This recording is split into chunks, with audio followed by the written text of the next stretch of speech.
Wanna grab a copy of the Steambird? We know our Fontanian friends love a little drama. There's no way they'd let their readers down. Isn't that Charlotte? And standing next to her, surely that can't be Kaniche? How about... Lost treasure resurfaces at last. Behold the beauty of the Remurian teacup.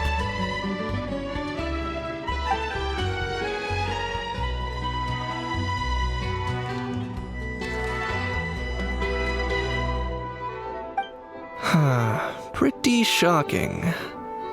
But it still feels like it's missing something. Ah, got it. Udex gravely wounded in shocking stabbing. Set to miss cross-border smuggling trial.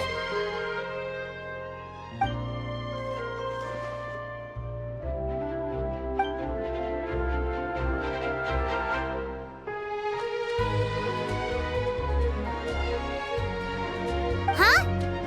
What? Did Paimon hear that right? Neuvillette was stabbed and gravely wounded? No, surely that can't be right. Can it?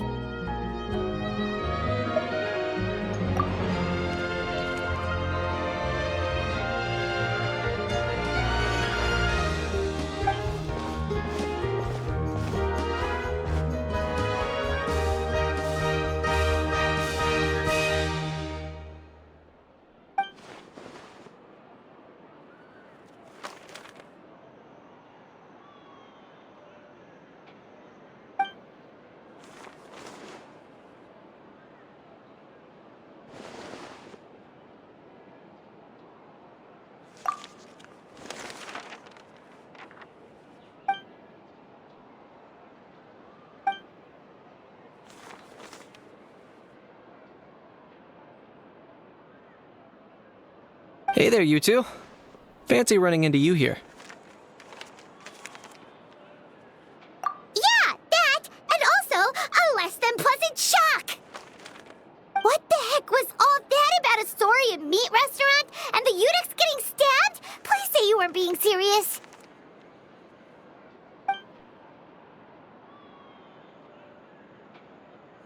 Trading tabloid headlines? Yeah. Charlotte and I were having a little contest to see who could find the most ridiculous fake news stories. Either I got lucky, or I have a knack for honing in on the most outrageous material.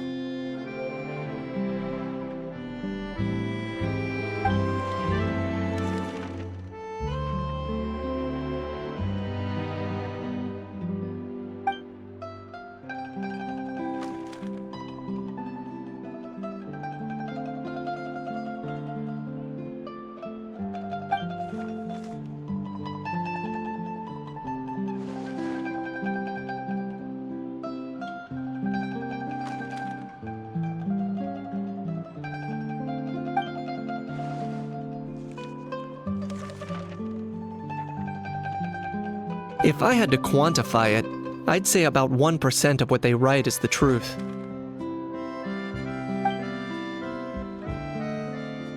Huh? Him? Lenient? Oh, you gotta be kidding! Ah! Don't get me wrong. I'm not trying to give credit to these so-called news stories for occasionally including a grain of truth. All I'm saying is, even the wildest leaps of the human imagination are always rooted in reality. You mean all those fake headlines you mentioned actually do have some basis in fact? Sure they do. For instance, there was in fact a smuggling trial recently. Considering the amount of speculation surrounding the smuggled goods, it's no wonder there are rumors about restaurants serving saurian meat or teacups being unearthed from ancient ruins. But in reality, the goods in question were simply a few ancient relics dug up from ruins in Natlan. Rest assured, no saurians were harmed in the process.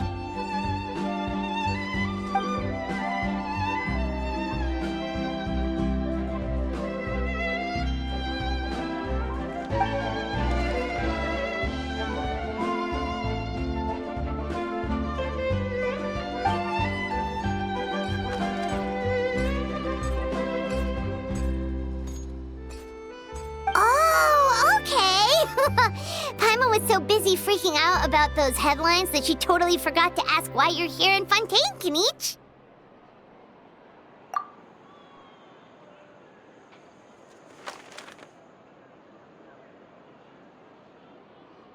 It was a pretty open and shut case, and my testimony in court was clear enough.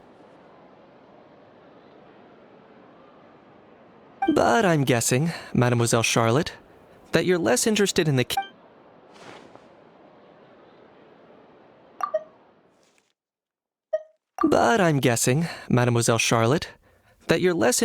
case than you are in trying to uncover some news stories about Natlan.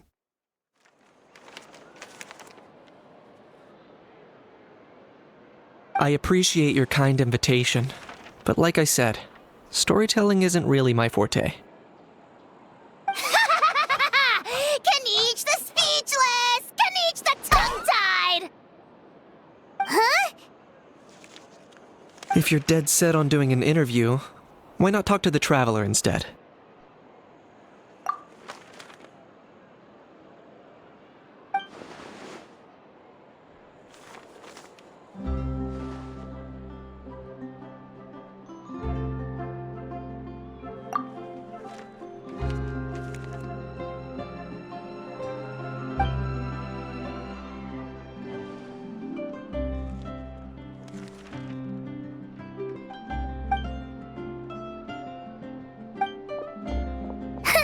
Charlotte never stops, does she? Anyway, Paimon just has to ask. That owl thing that popped out before, or was it a howl? It kind of looked like a howl, but at the same time... Oh, that thing. Yeah, that was a howl. Huh? What's up with him? Like, he's still noisy, but he's way quieter than before. It's like he's trying to hide or something. Could be. Not acclimatizing? Aw, poor Almighty Dragon Lord is not feeling well. Too bad he can't come out to argue back.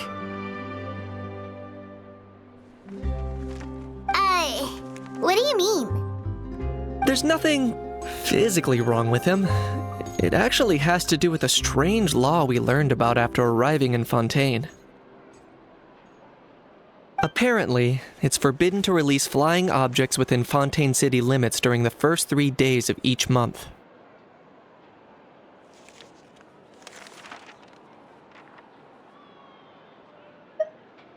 Paimon sure does!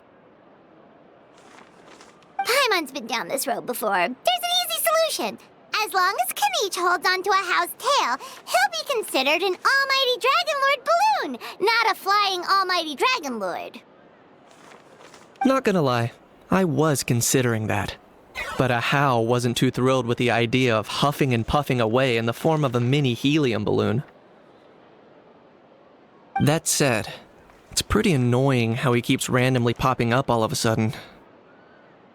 Anyway, this morning I saw a notice outside the Palais Mermonia about an event that's set to take place outside the city soon. Something to do with filmmaking. I hear that's all the rage here. I was planning to stay here and do some exploring for a few extra days anyway, so I think I'll go check it out. It'll be a good chance to let that noisy helium balloon out. He might even learn a thing or two. If you're free, why don't you come along? I know where it is, so let me lead the way.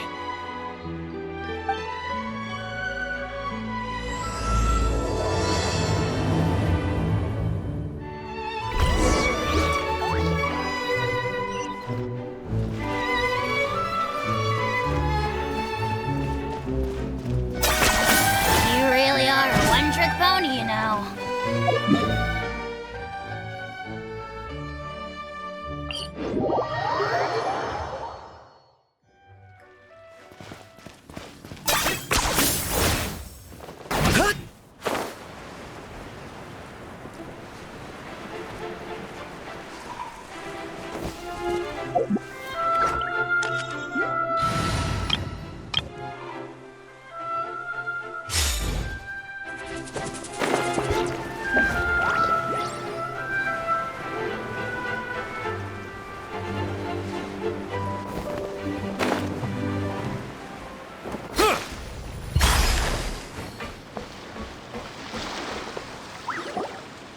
Looks like I remembered correctly.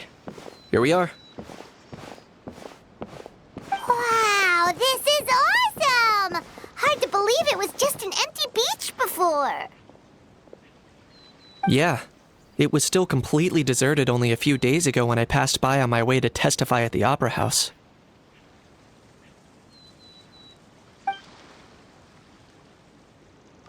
There must be some efficient workers in Fontaine. Quite impressive. A few days? One night was all it took. Rap-a-tap-tap, ta-da! But is this all it takes to blow people away? Oh, no, no, no. Given my past experience, I can't let myself get carried away. Well, I can't believe you actually remember me. It's me, Lepine Pauline. That's right, the unlucky one.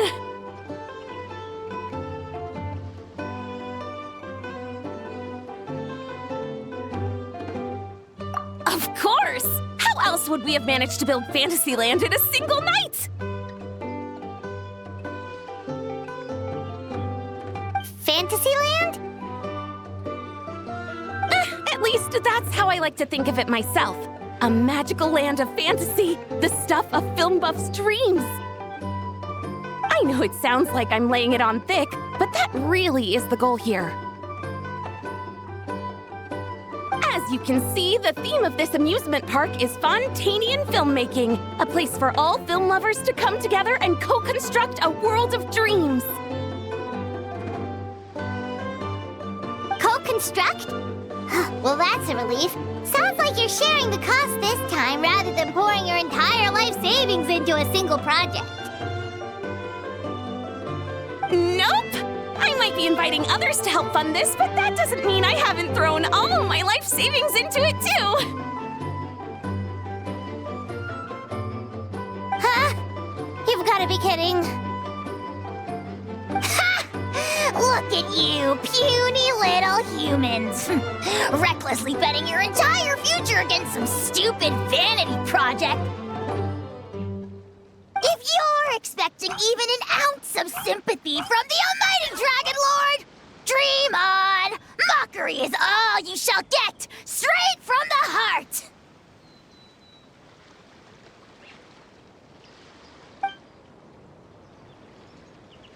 Sorry, just ignore that little gizmoid. He likes to butt in occasionally. Do go on. Gizmoid? Who you calling Gizmoid? You're the Gizmoid! Wow! That's quite a nifty mecha you've got yourself there. Is it some sort of smart personal assistant? You ought to let Miss Charlotte see your cool gadget. Oh, who knows? Maybe you could even look into mass production. Mass production? Ugh, insolent, vulgar, and disrespectful! I, the almighty Dragon Lord, am one of a kind! There has never been another like me, nor will there ever be! And another thing, smart is the understatement of the century!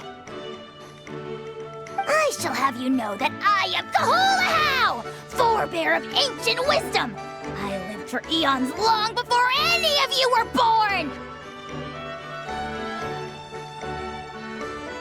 What?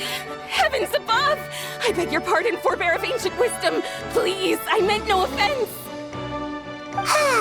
Idiot meets idiot.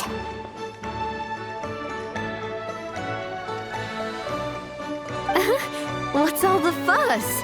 Making some new friends, are we?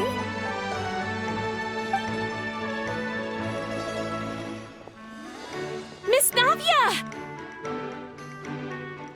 Allow me to introduce the star behind all the work that's gone into this venue.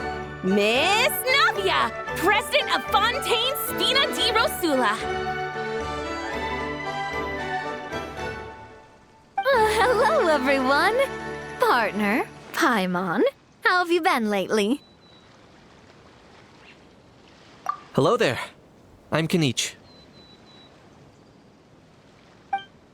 What about me? What about me? My useless servant can't even give me a proper introduction. You think someone yelling their name out in the middle of a public street really needs an introduction? He's not wrong. I caught yours just now, in fact. So, you must be the almighty Dragon Lord, Mr. Ahau. It's a pleasure to meet you.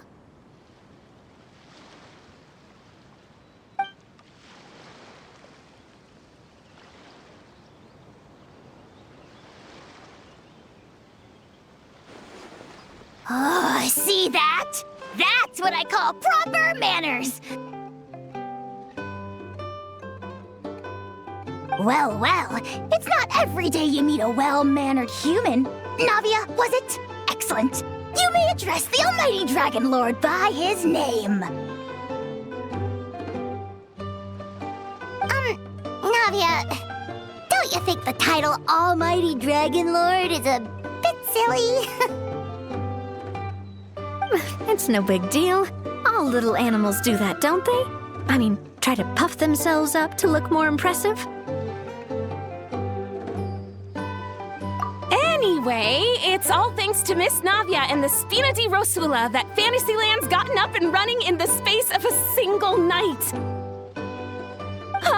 Honestly, thank heavens!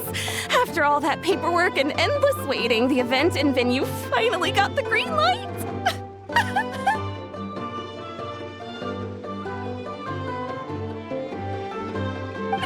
I couldn't wait a moment longer. The second the approval came through, I reached out to President Navia, hoping she could lend a hand. After all, who else but the Spina di Rosula would indulge such impulsive demands?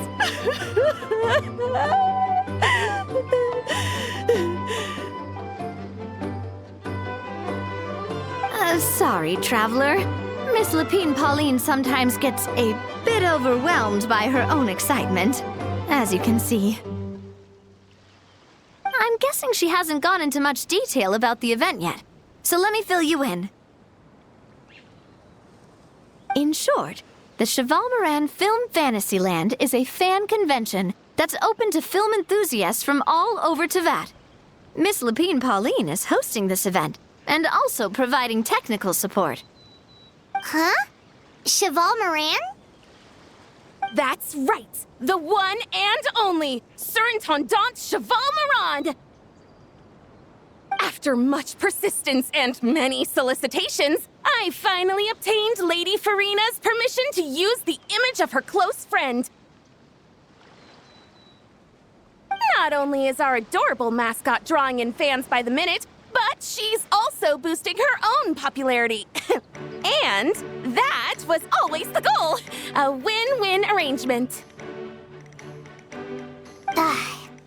It's been a while since we last met, but still, it's a surprise to hear Lapine Pauline coming out with such sensible ideas. By the way, Miss Lapine Pauline, have you decided to switch careers and go into film tech?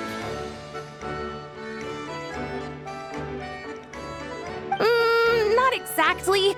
By chance, one of the prototype lenses I developed caught a photographer's eye, and it's now being used for the latest cinematic productions. Thanks to this unexpected opportunity, I've had the chance to invent various film-related equipment and props. That's right. So don't underestimate Miss Lapine Pauline, our resident engineer. She's the technical powerhouse at the core of this entire event. As for the Spina di Rosula, we're mainly here to take care of planning, operations, and management. For anyone feeling inspired to set up a booth, Miss Lapine Pauline and I will provide the necessary technical and operational support once their application has been approved. By the way, traveler, are you at all interested in taking part? It would be a chance for you to earn some extra income. Plus, with your skills, I'm sure you could bring something special to the table. Paimon would be even more tempted if you were to, say, throw in one of those fancy feasts she's seen in those gourmet food reels. Well, as it happens, that'll be a piece of cake. Everyone needs to eat, whether they be tourists or the stall owners themselves. So thanks to Miss Navia's help, we've managed to invite none other than the celebrity chef, Miss Escoffier, to run our theme restaurant. Look over there!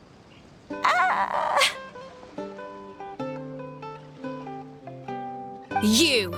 Yes, you! For the last time, the ingredients have to be in the right ratio! Get it right next time, or you might as well just lie down on the chopping board yourself. She seems a bit busy right now. Well, I'm sold. I think I'll make a How go be her assistant. You little... What's your game here?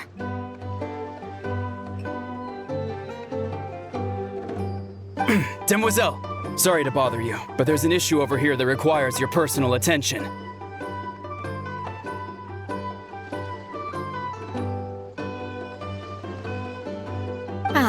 Apologies. Looks like it's back to work with me. Please feel free to take a gander at what we've got. Anyway, if you're interested in taking part, come find me later.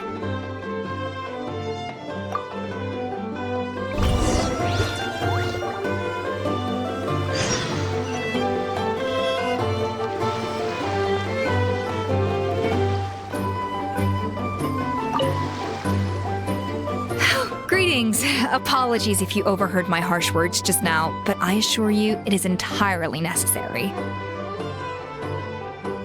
The sheer lack of standards here will be the death of me. Do you have any idea of the kind of customers I'm gonna get with how lax things are at the moment? The ones that leave their guns behind by accident, and then come back to collect them later, bringing ammunition with them. The kind of customer you wouldn't forget in a hurry. Oh. Wait, has that happened before? No, it's just the mention of guns reminded me. Someone did actually leave their gun nearby. Huh? Just before we started setting up, as we were cleaning up the site, someone stumbled upon a mysterious locked box. It didn't look like something from Fontaine, though. It had more of a Natlanese vibe. Oh? Do you think a foreign tourist might have left it behind? That's what I assumed at first. But the box was buried beneath a pile of wooden planks, rocks, and whatnot, so it seemed like someone deliberately hid it there. But I didn't see much point in speculating, so the best thing I could think of was to hand it over to the authorities. I trekked all the way over to the Palais Mermonia just to hand it in. Ugh, it was exhausting. What did the authorities make of it? Oh, they made a mountain out of a molehill, as usual. Before even addressing the question of what was actually inside the box, they had several heated discussions about whose responsibility it was to write the lost and found notice. Thankfully, the ever-reliable Officer Sedine stepped up and immediately called in the Marechaussee Phantom to crack the lock and check if there were any dangerous items inside. And, as it turned out, there was a gun. Wow, that's a dangerous item, all right. Mind if I ask what kind of gun it was? Oh yeah, Mr. Kanich, you're from Natlan, aren't you? Do you know a lot about guns? You could say it comes with the job. I have an interest in weaponry and the like. Ugh, such a spoiled brat. What, are the toys I gave you not good enough for you anymore? Yep, got sick of those long ago. You little... How dare you to turn your nose up at my gifts! Why I... Time for a timeout, old-timer. Sorry, where were we? Oh yeah, do you recall what the gun looked like? It's a bit hard to describe. If you ask me, it didn't even really look like a gun.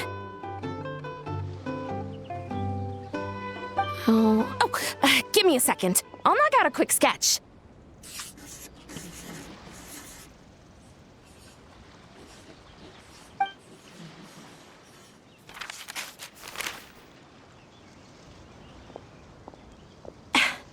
Something like this.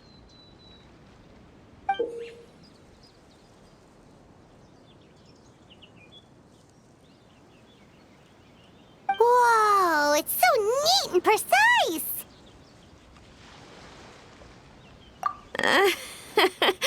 It's nothing.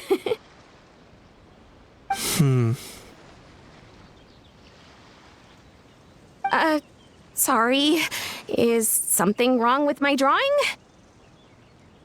I know it doesn't really look like a gun, but I assure you, this is exactly what it looked like.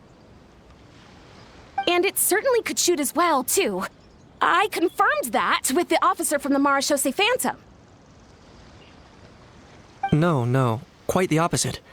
The features are very accurate, and it is definitely from Natlan. Please, don't mind me. I'm just taking a moment to admire it.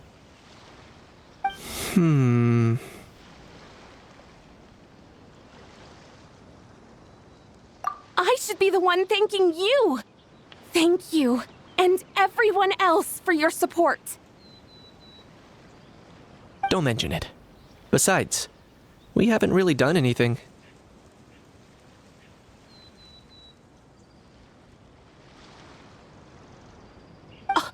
Not at all! The buzz and excitement you guys bring is exactly what this event needs!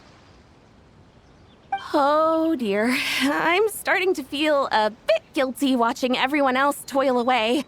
Guess it's about time I got back to work too. But just before I go, one last thing. Traveler, it's wonderful to see you. Here's to a successful collaboration!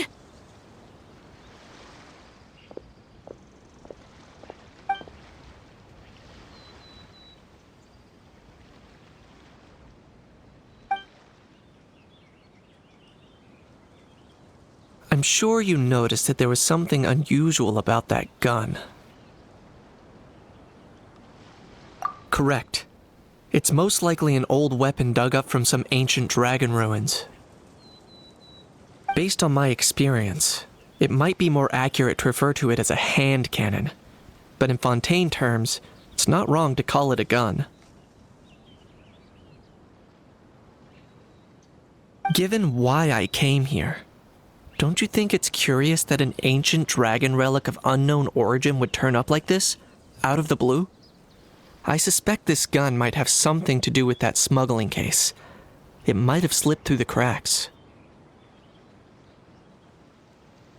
Time is of the essence, so I'd like to head over to the Palais Mermonia to verify my suspicions. Perfect. Then we can head out right away.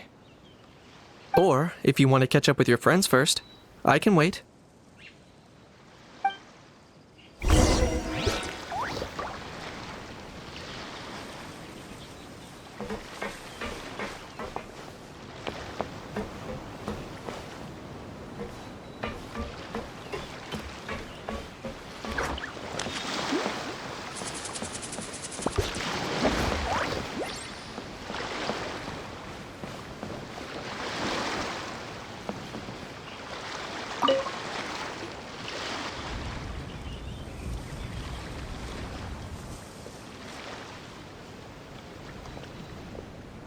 Traveler, it's you!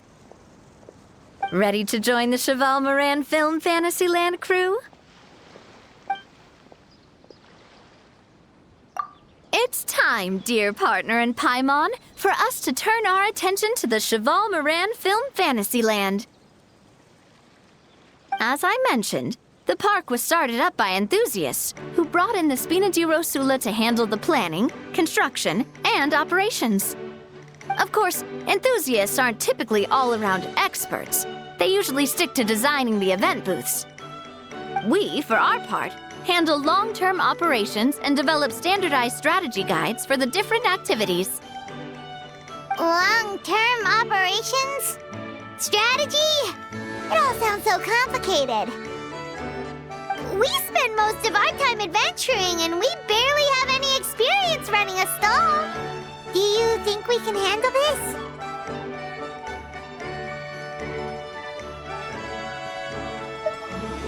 That's more like it. You've seen it all before, haven't you, partner? I'd even go as far as to say you've shaped some of Tevat's biggest business ventures. Anyway, first things first. Let's get an overview of how the whole festival's gonna be run.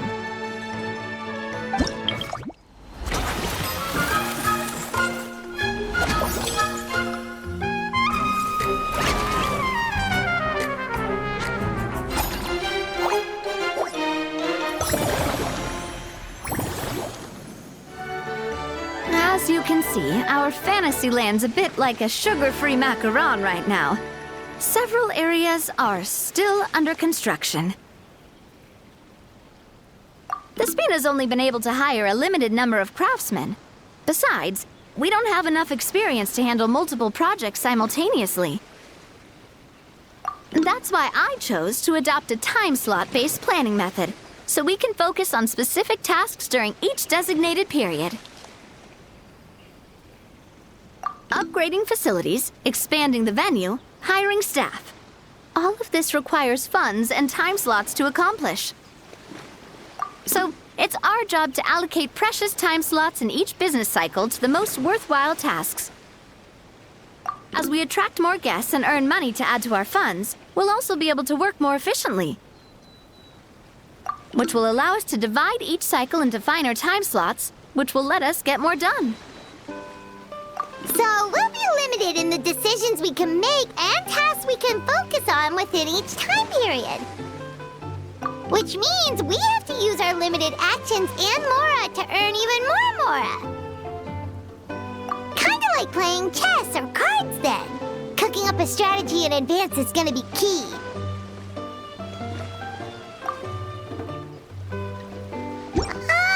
Paimon thinks she just about gets it. How do you feel about it, Traveler? Yep, come on, we can do this! You mentioned standardized strategy guides just now. Does that mean there are non-standard ways to take part too? Of course. Film and entertainment mean different things to different people. And there's gonna be a wide range of exciting activities for people to try out. If we're not careful, some visitors might wander off and end up getting in trouble. And others might pick up dangerous props by mistake. To avoid confusion, we need to create a standardized strategy guide for each activity. Just think of it like a walkthrough. Wow, if we're the first ones to test out the activities, who knows what surprises there could be waiting for us? But if we hit a tough spot, we'll just have to rely on our skills to carry us through.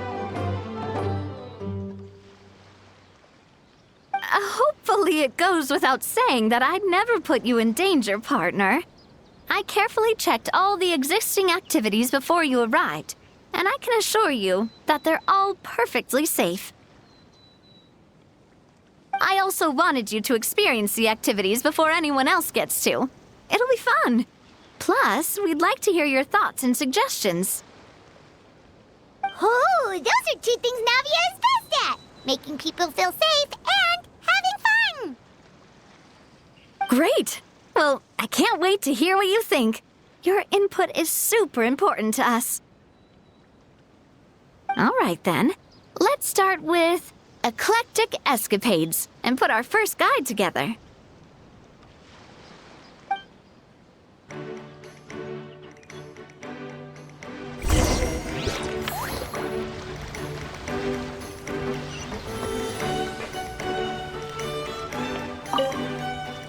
right then. Time to try out Eclectic Escapades. I'll leave the strategy guide to you guys.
Both of you seem even more excited than before. Looks like your first trial run didn't disappoint. Paimon hasn't actually watched that many films, but after trying it out, she might just be hooked. We should check out the film that it's based on. Great job, Paimon. That's exactly what our enthusiast friends were hoping you'd say. They'd be beyond delighted to hear that visitors are curious about the films that inspired these attractions. Some have even been willing to contribute extra funds out of their own pockets. Where budgets have allowed, of course. Out of their own pockets? That's right. While the Spina di Rosula covers the cost of basic booth materials and rental fees, many fans have personally funded promotional materials and related merchandise. The cost of the booth itself isn't their main expense. Some of them have already started designing spin-off products inspired by film characters. Take our official mascot, Surintendant Chevalmoran, for instance. She won second place in the last most popular character poll for the comic film category, and was even dubbed the pinnacle of round, bouncy cuteness. Many people have expressed interest in designing cushions based on her image, using the highest quality fabrics and hiring the most skilled artisans to mass produce them. These cushions will officially go on sale at the next convention alongside lots of similar products.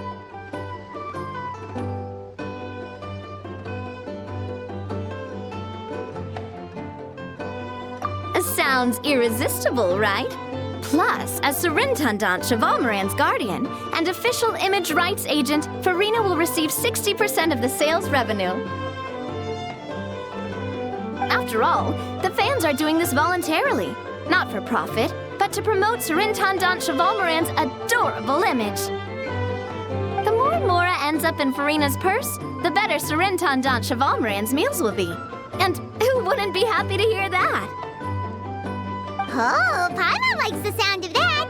Everyone working hard for something they all love without worrying about profit. Still, we can't just ignore Mora completely.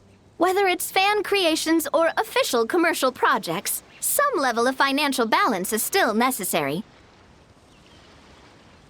The same logic applies to the Cheval Moran Film Fantasyland taken as a whole. Once we finish the standardized strategy guides, our attractions can officially be open to the public. But we can't take personal charge of the ticketing process. There's plenty of work to do at the various booths, and the park itself is a work in progress. We'll need to assign dedicated employees to maintain and manage each attraction. There's a recruitment section on the park's bulletin board. We've received many applications, and each candidate has their strengths. Our job is to match the best candidates to each attraction based on their overall performance. Once assigned, the staff will keep the attractions running, ensuring a continuous revenue stream. Wait, so we've suddenly gone from being playtesters to heads of human resources? That's definitely a first for us. Just don't hold everyone up to your own standards, okay? You can't expect everyone else to be as capable as you. All right, time to review some resumes. Fingers crossed we'll get some exceptional candidates.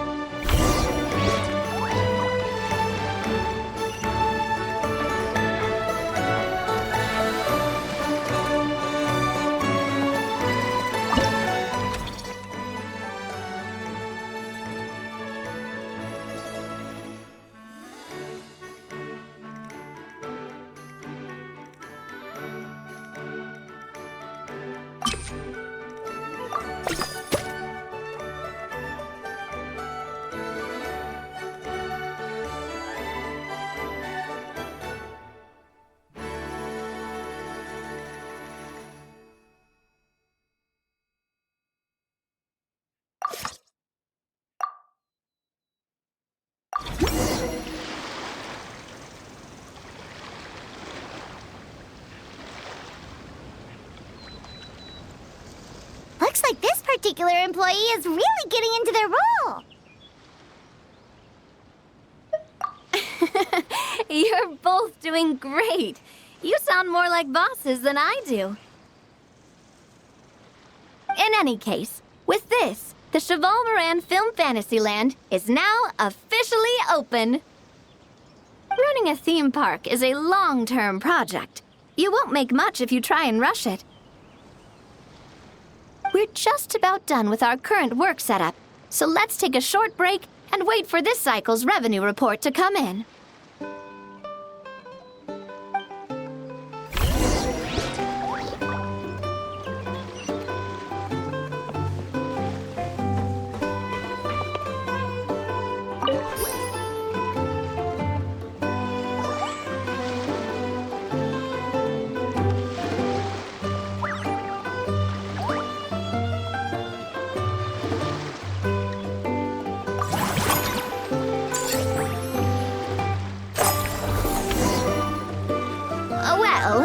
Numbers might not look that impressive, but given that we're just getting the ball rolling, I'd say building on this momentum, we must consider rolling out more unique business strategies during the next cycle.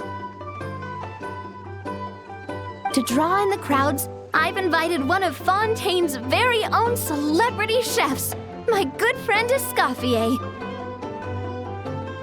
She'll be performing right here in the amusement park's restaurant. On that note, let's go catch up with her. So, is the restaurant part of our business strategy too? There are so many layers to this operation.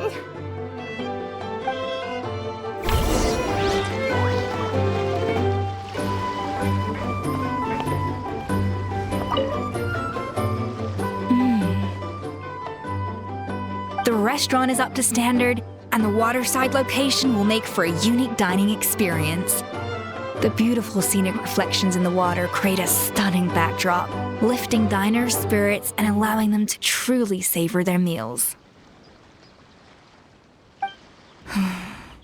Ingredients, check.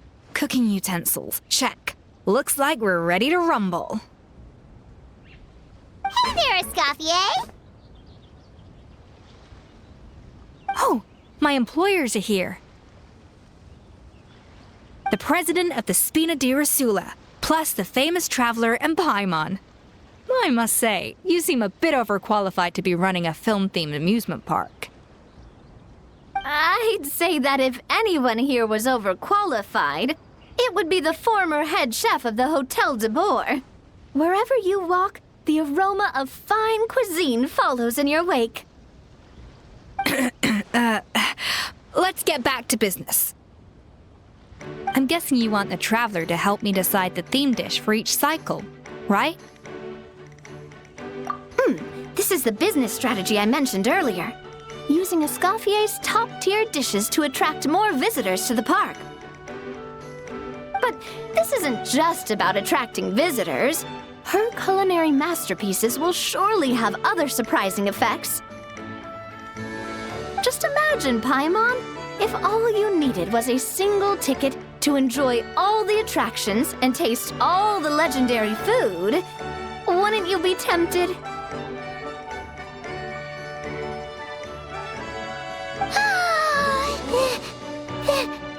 Then Paimon come every single day.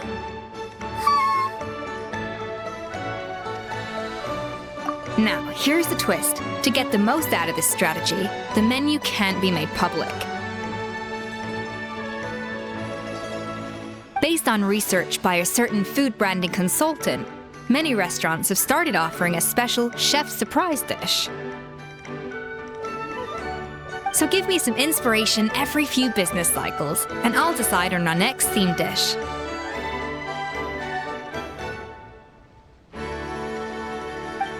Now then, give me your hand.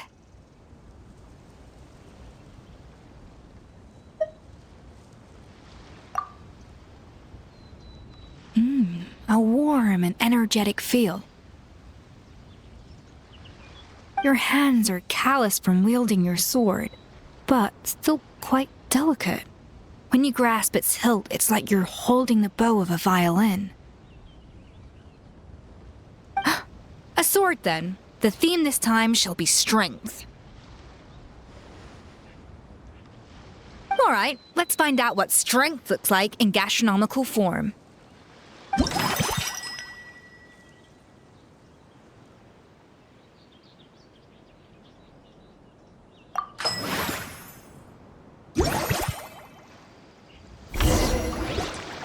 I've refined the sauce for these barbecue ribs.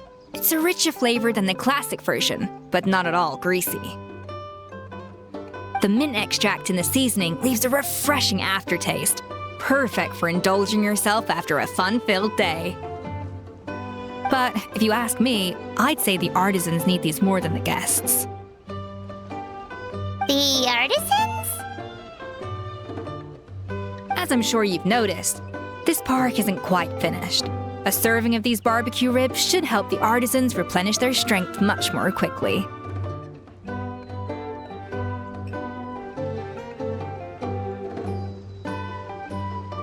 As their bosses, you have an obligation to provide meals for them. So why not invite them to dine here? Who knows? The morale boost might even improve their productivity. Oh, if I recall correctly, you once served up some special fish and chips for the porters over at the Fleuve Centre. For several days after, the workers were all incredibly efficient. They'd finish 8 hours of work in just 5. And then, because they clocked out early, they'd come back completely refreshed the next day. Then there's no time to lose. Go invite the artisans over while these ribs are still hot. I'll prepare some side dishes and desserts too. That's a great idea! You really live up to your reputation, Escoffier! Looks like these themed dishes are gonna make a huge difference after all. We'll have to make sure we check in with you regularly. The artisans are pumped and ready to roll thanks to that themed dish. And perfect timing, too. Let's take this chance to take the facilities of our eclectic escapades to the next level.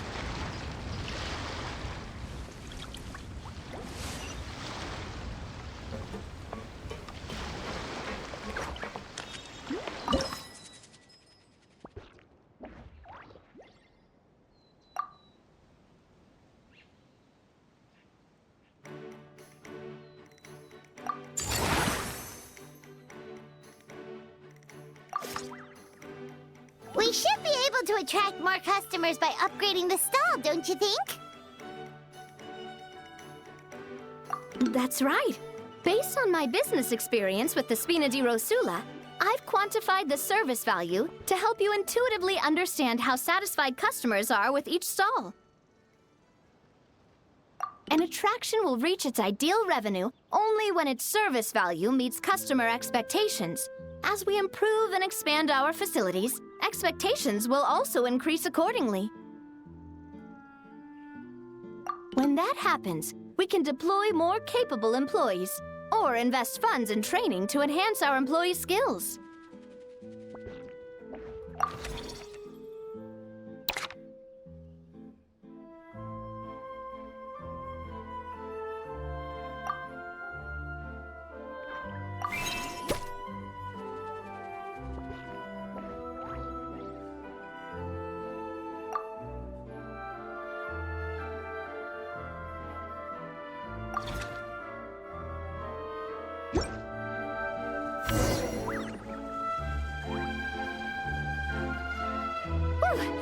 That should be everything. Looks like you've pretty much mastered how to run this park. Huh? Have we really? Thinking about it, we have learned quite a lot, haven't we? Oh, not at all. I wouldn't say I taught you much. Your intuition's been guiding the way mostly. I imagine long-term operations sounded like a scary prospect the first time I mentioned it, huh? But don't let that scare you. Just break things down into smaller steps and tackle them one at a time. Even if you're not a genius or naturally gifted, you'll get it done in the end. Whoa, seeing her own progress has really got Paimon fired up! Actually, she's gonna jot your words of encouragement right down.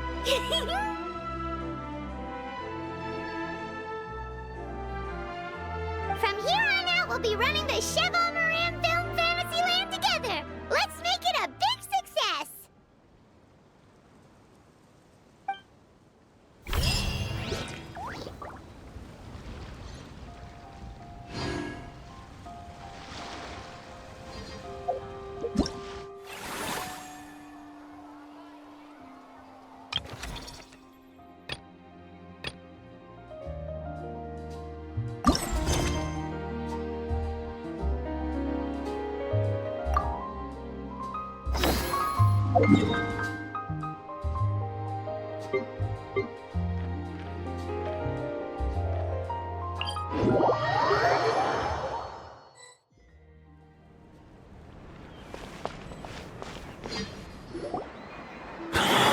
Oh, man.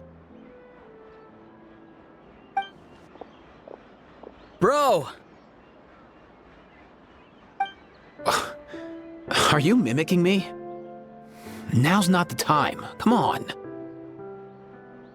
No, I mean, one of our buddies is here, for real. Quite a few of them, actually. Aurora and Aoife, what brings you to Fontaine? Huh? How come you're... Ah, I'm guessing Kanich is here because of that international smuggling case, right? I've heard quite a bit about that. Word sure gets around quickly, huh? First time abroad and you're already making headlines. Oh, stop it. It's not like I was the center of attention. Wasn't expecting to see the Traveler and Paimon here too, though. Come on, Aoife. Huh? A traveler, by definition, is someone who travels around. Fair point. Anyway, back on topic. Wait a second. I lost my train of thought. What were we talking about again? Why you're all here, of course. For vegetables. Forte Cuckoo.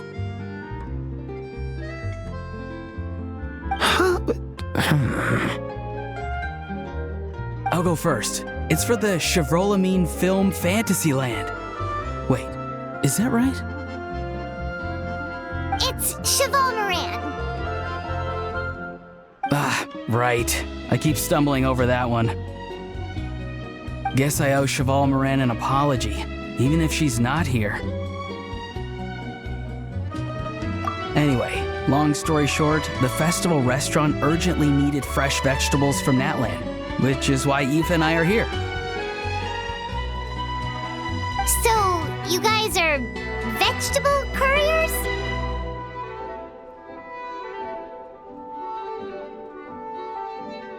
He is. I'm just here as a responsible adult. It's his first time traveling so far away from home, and all the elders in his tribe were worried. So they had me come along. Even though it's your first time too.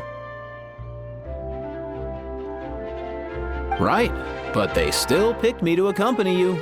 You gotta wonder why that might be. Don't you get it? They all just saw how overworked you were, so they used it as an excuse to send you off on a vacation. Wait, what? So I'm getting the grandson treatment now too? See? Doesn't matter how much older you are than this dude. Hang out with him long enough, and you'll eventually find yourself being treated like a kid. Meaning everyone looks after you. What's so bad about that? In theory, nothing at all. In that case, guess I better start over. Hi guys, my name's Aoife, and I just turned 5.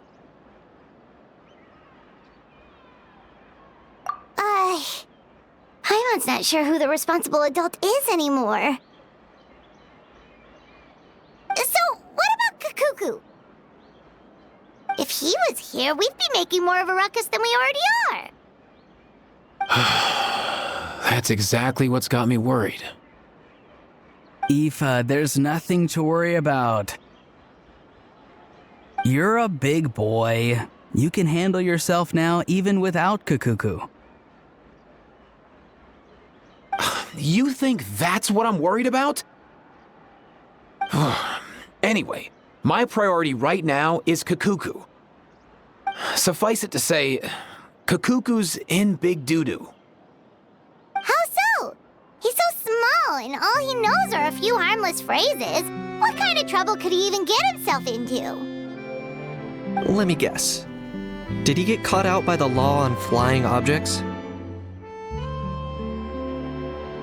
Bro, you too? Not me. A how? Oh, that pesky little chatterbox. So that's why he hasn't interrupted us this whole time. Guess he's too scared to show his face. That, plus he's already spouted enough nonsense for one day. So I've put him on mute until tomorrow. Nice one. If I was even half as decisive as you are, I would have kept a closer hold on Kakuku so he didn't get a chance to go flying off. Oh no, bro. Or rather, did Kakuku get caught by the guards for flying around? If they had managed that, we'd at least be able to track him down. But when the guards started chasing him, Kakuku flew into that building next door. I wouldn't be surprised if there was a high-stakes pursuit going down in there as we speak. Just like one of those cool crime movies. Which building? That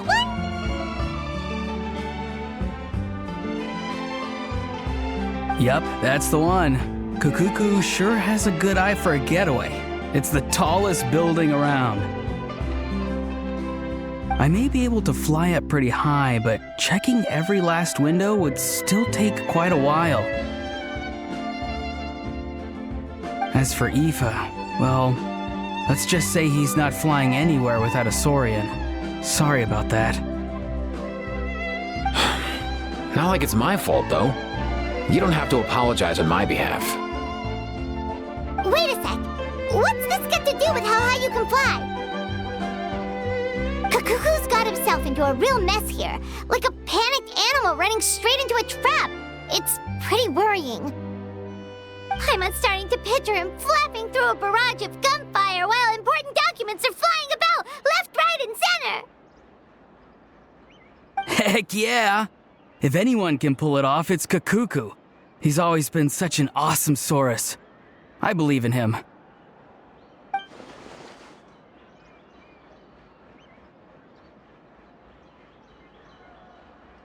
For real now? Do you even hear yourself, bro?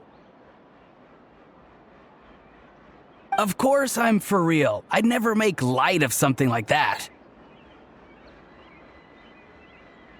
All right. Everyone's an awesome Saurus. Well, the human version.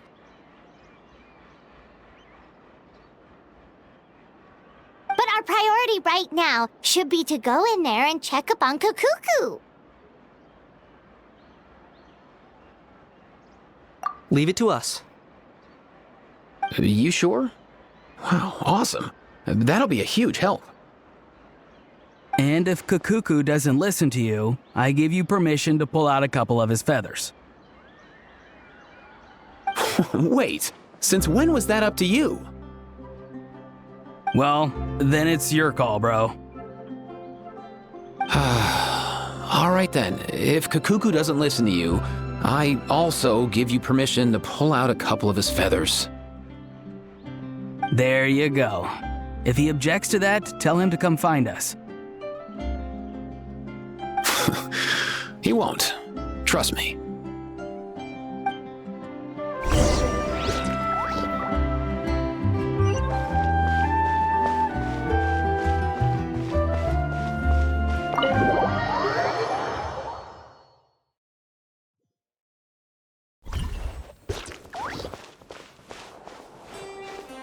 Nothing new there. The first few days of every month are always noisy.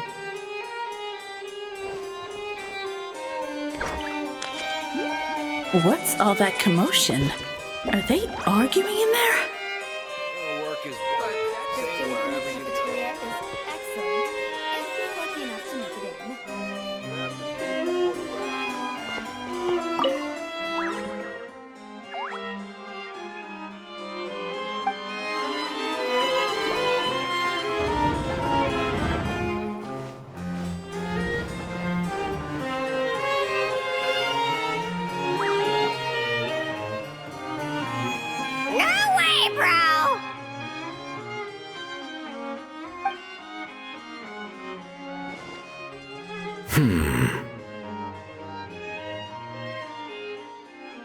Did he say he came from Natlan?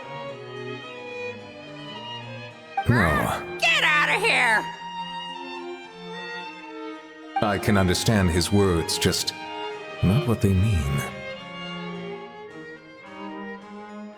Oh no.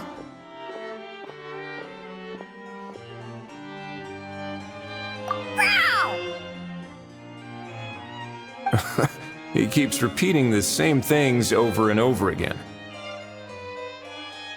Oh, you know one another.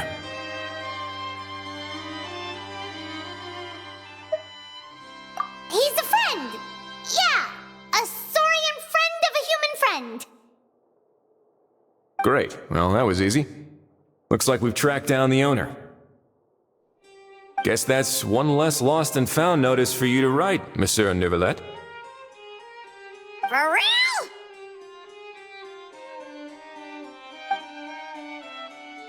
Traveler, was there something important you wanted to discuss with the Udex? I'm just about done with my business here. Need me to step out? Stay and hear them out first. Perhaps it will have some bearing on your own work. If I'm not mistaken, you are the same Mr. Kanich who served as a witness in the smuggling trial? I take it there's been a further development in the case. That's right. Very perceptive, Mr. Udex. So you've met Neuvillette before? But wasn't the trial overseen by another judge? I've seen his photo in the papers. But as for this other gentleman... Allow me to introduce you to Mr. Wriothesley, Administrator of the Fortress of Meripede. Or in layman's terms, Fontaine's prison warden. Please, feel free to share anything about the case. There's no need to keep anything from him. Pleasure to meet you. Pleasure to meet you! Wow, that sounded just like me. But should we really discuss official business in front of the Saurian?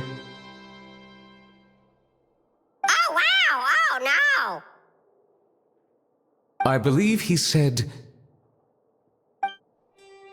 Or rather, I suppose he meant that he'll keep this to himself. Though I should mention, Mr. Kukuku, that we will have to ask you to sign a confidentiality agreement.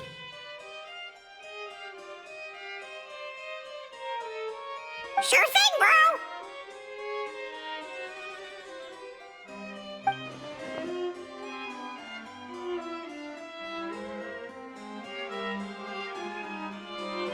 Let us return to the matter at hand.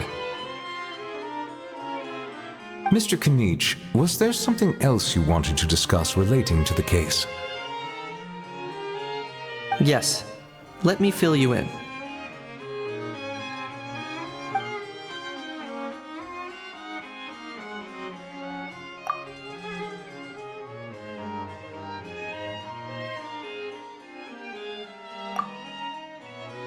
Wow! It really is exactly like Lapine Pauline's sketch! That must be all that practice drawing engineering blueprints, huh? So if it's true that this weapon came into Fontaine alongside the contraband from the smuggling case, then there's a high chance we overlooked a suspect. That's exactly my line of thought. I see. Mr. Kanich, thank you for reporting this promptly. I'll arrange for the Marechaussee Phantom to investigate right away.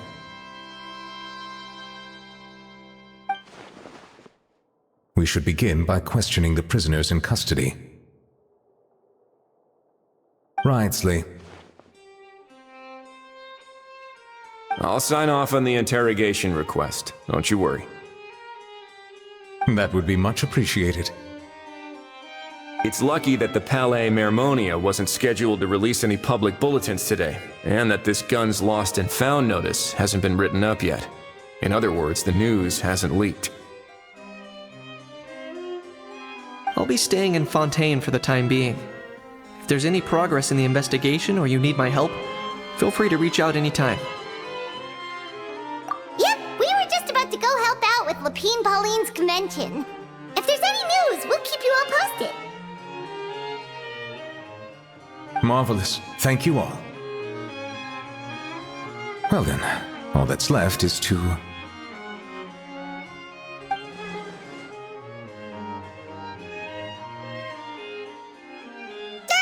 You miss me, bro? He really does come out with the most unexpected things. Who did he learn it all from? Huh. Well, it's pretty extraordinary. Anyway, according to due process, we must first determine whether Mr. Kukuku qualifies as a flying object. And, following on from our conversation just now, he also needs to sign a confidentiality agreement. Drafting said agreement may take some time. Looks like you'll be staying with us for a while then, Kukuku. Excited?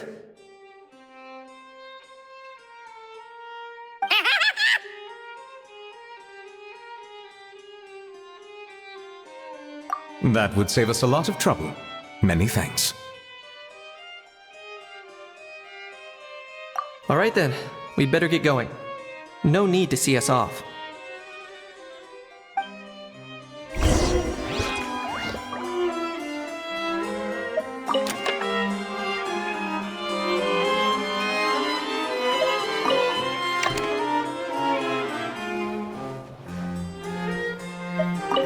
I know you mentioned a while back that people from Natland would soon start showing up all over the world, but I hadn't expected anything like this.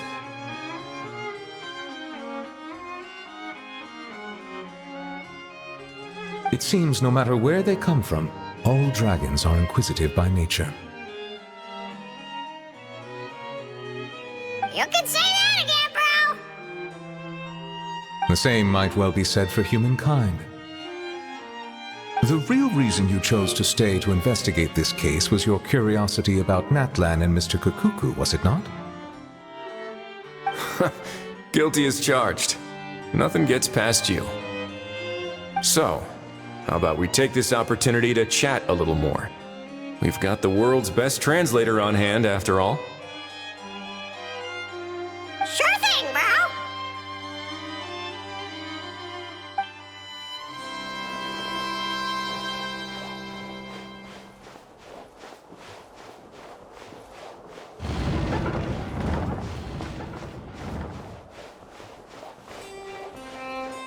But that's just standard procedure.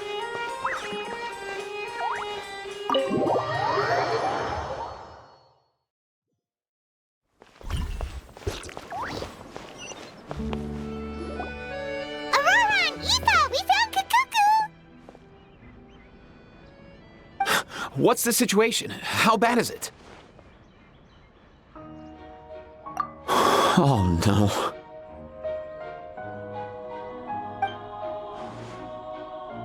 When I saw that Kukuku wasn't with you, I'd already prepared myself for the worst. Relax, Aoife. Maybe Kukuku just prefers high-rise living now. Sometimes you just have to let the kids grow up and make their own choices in life. For real now? Do you even hear yourself, bro? It's not that bad. Kukuku's fine. Still very much alive and kicking for starters. He hasn't been arrested either, so no jail time. See? You're not exactly reassuring me here. As for the bad news, well, it's really not that bad. Kukuku accidentally overheard some top secret stuff, so he has to stay at the Palais Marmonia for a while to sign a confidentiality agreement. But there's no need to worry. The person in charge of looking after Kukuku is super nice, so he'll be absolutely fine. All right. That doesn't sound too bad after all. Wow, hearing that's put my mind to rest.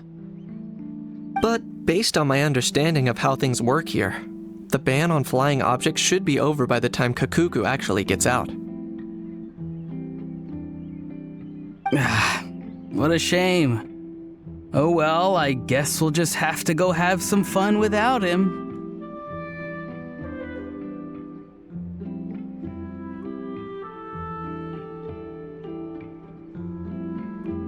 You don't look disappointed in the slightest.